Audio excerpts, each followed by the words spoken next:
Why not turn speakers backwards? Okay, we get some great questions here, and I appreciate you sending them to me. You know, I think we're up to 4,600 questions or something, so I can't get to everybody's, and I truly apologize for that.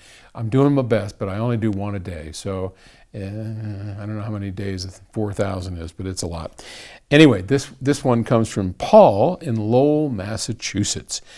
Hey Paul, you taught me that the sound of the speaker is coming from the back and not from the front. If you turn the speakers opposite direction, would it sound better? Thanks for the education. Well, Paul, I think I may have misled you. The sound of a speaker comes from its front. But if you, the viewer, are the listener, it should sound like it's coming from behind the speaker. Now that is an aural illusion because the sound actually does come from the front and it needs to come from the front.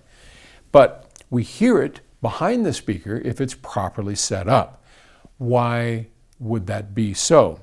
Well, because speakers are analogs of microphones. And if I were to imagine that this speaker was a microphone, I would turn it around, and now the musicians are back behind me, right? I got a guy back there playing something.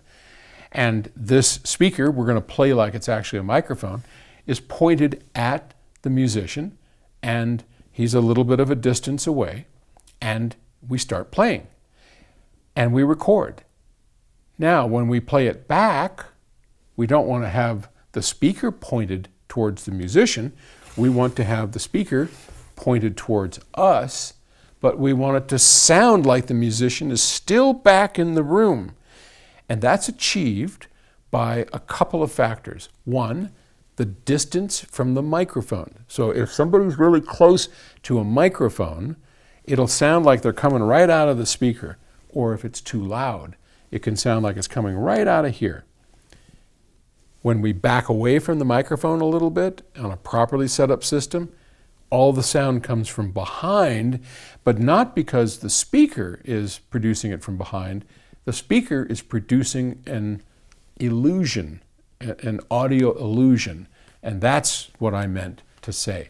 Now, that said, years ago, the Bose 901, they took their speaker and they pointed it at the wall and they bounced the sound off the wall, and they had a little speaker out here in front, and so that was what their direct, so it was called the direct reflected sound. The reflected sound was bounced off the wall, and then the direct was back here to give it a little bit of presence. And so they did turn speakers around, but for a very different reason. All right, Paul, thanks, and talk to you tomorrow.